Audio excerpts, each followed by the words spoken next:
Siapa nih kalau entry market selalu buy now, sell now? Itu namanya instant execution.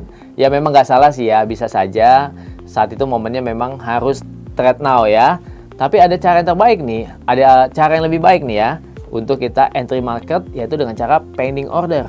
Karena pending order itu dilakukan dengan trading plan. Jadi kita merencanakan kapan kita akan entry, kapan kita akan exit. Jadi kita entry juga, kita pesan harga supaya dapetin harga yang terbaik. Misalnya kita mau beli, kita tunggu harga yang lebih murah. Dan kalau kita mau jual, kita tunggu harga lebih tinggi atau lebih mahal. Itu dilakukan dengan pending order. Kalau kalian lebih suka trade now atau pending order, ketik ya di kolom komentar. Saya akan bahas bagaimana cara pending order untuk dapetin level entry yang terbaik. Oke, langsung aja. Oke, jadi kita langsung aja nih gimana caranya untuk melakukan pending order ya. Nah, saya nggak usah jelasin apa aja pending order ya. Kayaknya di video di YouTube channel juga udah ada ya macam-macam pending order ya, tipe-tipe pending order. Kalian bisa lihat aja di sini nih, di new order ya, tinggal ganti di sini. Pending order ada banyak ya. Tapi saya nggak perlu jelasin satu-satu lagi ya. Di sini ada banyak. Oke. Nah, jadi gini sobat trader. Misalnya nih kita menganalisa dulu gitu ya, menganalisa pergerakan harga ini mau apa, lagi apa, tren apa, terus kita mau buy atau sell gitu. Coba kita lihat nih, misalnya ini gold. Nah, gold nih dalam time frame pendek, time frame M30 gitu ya, atau time frame M15 misalnya. Kita lagi trade-nya trade day trade gitu ya. Kita mau ngapain nih? Ya misalnya kita mau buy, wah ini trennya naik nih, kita mau buy sekarang misalnya. Tapi buy sekarang sementara gini, harganya lagi ranging gitu ya, lagi ranging nih, bergerak nggak kemana-mana nih dalam time frame pendek. Ini bergeraknya pendek aja nih di sini, sekitar sini gitu ya. Wah, kalau kayak gini kan kita gambling gitu ya untuk kita trade buy now atau sell now. Kalau kita buy now sekarang, takutnya dia ke bawah gitu kan, kita floating loss. Kalau kita sell now misalnya, ternyata harga naik ke atas ini, kita floating loss juga gitu ya. Jadi baiknya gimana nih? Nah, baiknya kita melakukan perencanaan trading ya. Kita buat trading plan kita. Gimana caranya? Kita analisa dulu ya, kita analisa nih. Misalnya nih, sekarang trennya gimana? Ini trennya kan masih tren naik ya untuk gold ya, jelas ya. Karena dia terus bullish continuation nih. Ini trennya bullish ya, dengan higher high, higher low. Itu kan satu tanda dia bullish. Sekarang kita lihat kira-kira bullishnya gimana nih? Masih mau lanjut apa enggak? Kita bikin dia di sini sebagai zona lah ya. Kita bikin, anggap ini zona resistance. Kita pakai time frame 4 deh. Ya, kita lihat. Nah, kalau pakai 4 kita bikin di sini ya untuk resistensinya tuh di closing candle bullish yang terakhir. Oke, lalu kalau untuk low-nya ya di sini nih, closing bearish yang terakhir. Kita lihat ya. Ini menjadi support dan resisten. Kalian bisa lihat kan? Jadi ini adalah zona ya, zona support dan resisten. Nah, kalau kita mau buy, sebaiknya kan kita tuh buy di harga bawah gitu ya. Atau kalau kita mau sell, kita sell di harga tinggi, bener kan? Nah, jadi kita menunggu aja nih. Kalau harga break atas ya, kalau harga break atas ini atau break high, maka dia akan breakout namanya ya, maka dia akan cetak level lebih tinggi. Dan kita akan ngikutin aja pergerakan marketnya gitu ya.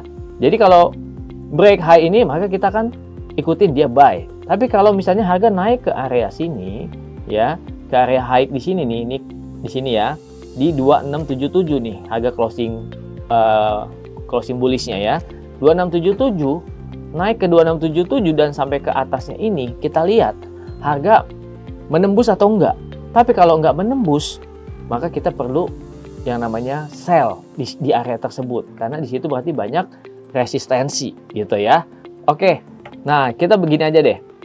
Karena ini kan harga belum terjadi ya, saya nggak bisa buy now dan sell now karena belum terjadi penembusan atau terjadi rejection. Oh ya sobat trader, kapan kita buy now, kapan kita sell now? Ada dua cara. Yang pertama misalnya dikonfirmasi dengan cara misalnya harga sudah di area support, lalu dia mantul ya, kita bisa buy saat itu juga. Atau harga ada di resistensi, area resisten, lalu harga misalnya ada rejection, kita bisa sell saat itu juga. Atau ketika kita lihat harga menembus resisten, kita bisa buy saat itu juga ya. Tapi kalau harga saat ini di tengah-tengah, maka sepertinya kita perlu pending order. Oke, pending ordernya saya bisa. Nah, ini saya pakai akun demo dulu ya, supaya buat pembelajaran aja.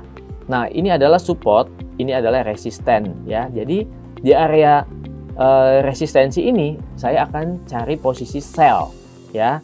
Sell dengan SL-nya tentunya lebih kecil karena harga berada di atas. Nah, ini saya mau pending order ya. Saya pending order. Nah, pending order sell limit ya, karena kita mau pesan harga di atas harga yang bergerak sekarang. Saya pasang misalnya ini 0,1 aja, nggak usah banyak-banyak ya. Ini harga tertingginya adalah 2685.4.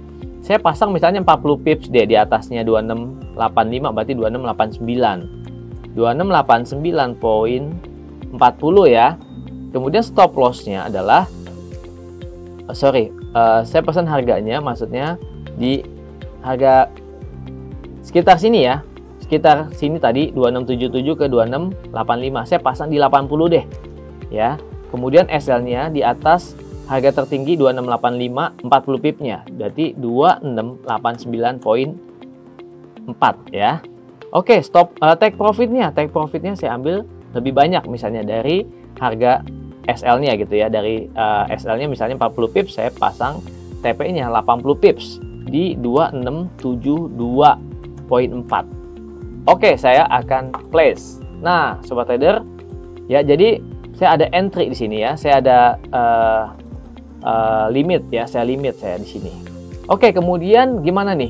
Ini kan area support ya. Kalau harga misalnya dia tembus ya, tembus di bawah ini, karena ini sudah dicoba 1 kali, 2 kali, 3 kali. Jadi kalau harga turun ke support di 2650-an ini, kemudian dia break, maka dia akan jebol. Maka saya pending order saya, jadi bukannya sell limit ya. Kalau sell limit itu sell di atas, tapi kalau sell di bawah break support namanya apa? Namanya adalah sell stop. Ya, kita bisa cari di sini sell stop. Sell-nya di bawah. Kenapa sell di bawah bukan sell di atas? Ini adalah salah satu konfirmasi juga ketika harga misalnya sudah menembus batasan bawah. Kalau dijebol, maka harga akan turun terus. Kemungkinannya begitu ya. Jadi saya akan sell stop ketika harga menembus 2651 ya. Lalu pasang stop loss-nya di atasnya 2651 40 pips 2655. Lalu take profit-nya di 2443 atau 80 pips. Nah, demikian ya. Jadi saya akan pasang di situ ya. Oke, kita lihat sini. Ini adalah sell stop saya ya. Oke, ini salah, ini bukan 24 tapi 26. Nah, ini ya. Jadi saya ada 2 posisi nih sobat trader. Tapi masih pending order. Saya pesen harga di atas. Ini adalah area untuk entry sell gitu ya. Saya entry sellnya di area sini karena ini adalah resistensi harga tertinggi gitu ya. Kemudian di sini adalah harga untuk saya sell stop. Ini adalah harga terendah ya, harga support. Jadi kalau di break maka dia akan jebol. Tapi kalau ini di break bagaimana? Ya, berarti kalau misalnya higher ini di break, berarti akan membentuk new higher baru. Berarti dia breakout ya. Nah, kalau breakout, maka kita perlu melihat dulu nih. Kalau breakout kita jangan langsung buy, karena bisa jadi dia akan koreksi turun dulu. Ya, kita lihat nanti kalau breakout. Kalau breakout, kita bisa turunin ya harganya di bawah. Setelah dia lari ya, kita turunin untuk kita buy limit. Oke, jadi kita nggak perlu ngejar harga guys. Ya, kita nggak perlu ngejar harga. Aduh, trade sekarang aja, takutnya harga naik. Ya, sell sekarang aja, takutnya harga udah keburu turun. Enggak. Buktinya apa? Ketika kita lihat harga sekarang ini, pergerakan harga masih pergerakannya konsolidasi. Nah, kalau kalian ngelihat kondisi seperti ini, kalian maunya gimana? Buy aja langsung atau sell aja langsung karena udah yakin harga mau naik atau mau turun? Nah, oke. Oke traders, kita akan contoh lagi untuk bagaimana kita pending order ya. Di sini saya buka GBP Japanese Yen time frame H4. Sobat trader bisa lihat bagaimana pergerakan harga sudah naik, sudah break resisten ranging. Ranging itu adalah resisten yang terdekatnya ya, di mana harga saat ini sebelumnya tertahan di resisten tersebut di 193.200 sudah di break ya. Jadi kalau sudah di breakout maka harga akan lari, akan rally, akan naik terus. Tapi menurut saya ketika harga sudah breakout, ada peluang harga itu akan retest atau pullback. Jadi kira-kira bisa turun dulu ke area yang sudah dia break. Maka daripada saya buy sekarang, udah harga tinggi nih, udah di 195.310, memang targetnya masih bisa ke sini ya, masih bisa panjang di sini. Targetnya masih bisa ke sini nih sobat trader ya. Nah, kalau saya untuk dapetin harga entry yang terbaik, maka saya pending order aja daripada saya buy di sekarang nih 195.300, memang TP-nya masih jauh ke atas. Lebih baik saya pending order nih. Saya cari level entry yang lebih rendah lagi untuk kita buy. Oke, jadi saya menunggu harga akan turun dulu ya, kira-kira ke 195 ke bawahnya ya, di bawahnya 195 ya. Oke, ini analisa aja ya sobat trader supaya dapetin harga yang lebih murah, lebih rendah. Oke, kita entry. Bisa aja sebenarnya entry-nya juga pakai Fibonacci, tapi ini belum bisa. Kenapa? Karena ini harganya sedang running ya, dia belum membentuk swing high. Tapi nggak apa-apa, saya akan cari level entry-nya di bawah 195. Misalnya di 195 deh, karena sekarang 195.38. 195 ya, saya entry. Nah, kalau GJ ini jangan lupa ya, GJ ini adalah pergerakan yang sangat volatil. Jadi ini saya pasang TP-nya 200, SL-nya 100 pip. Oke, ini nanti juga saya akan pasang di akun real ya, karena ini memang peluangnya bagus karena sudah terjadi breakout. Kalau kalian misalnya ngamatin ini terus lihat bagus ya, boleh juga ya. Oke, saya akan pasang juga. Nah, jadi saya entry. Nah, kalau kalian lihat, wah bang ini masih terlalu kedekatan. Oke, bisa juga kita turunin lagi ya di sekitar 194 gitu ya. 194.800 misalnya. Nah, demikian sobat trader cara saya pending order ya untuk dapetin level entry terbaik. Ya, semoga ini nanti pending ordernya aktif dan berjalan sesuai dengan trading plan supaya dapetin cuan yang maksimal. Demikian sobat trader, saya sudah jelasin cara pending order untuk kita mendapatkan level entry terbaik. Kalau kalian sudah ngerti ya, silakan share video ini. Kalau kalian ada pertanyaan lain, silakan ketik aja kolom komentar. Kalau udah paham, udah yakin mau trading, langsung aja tradingnya di Java aja.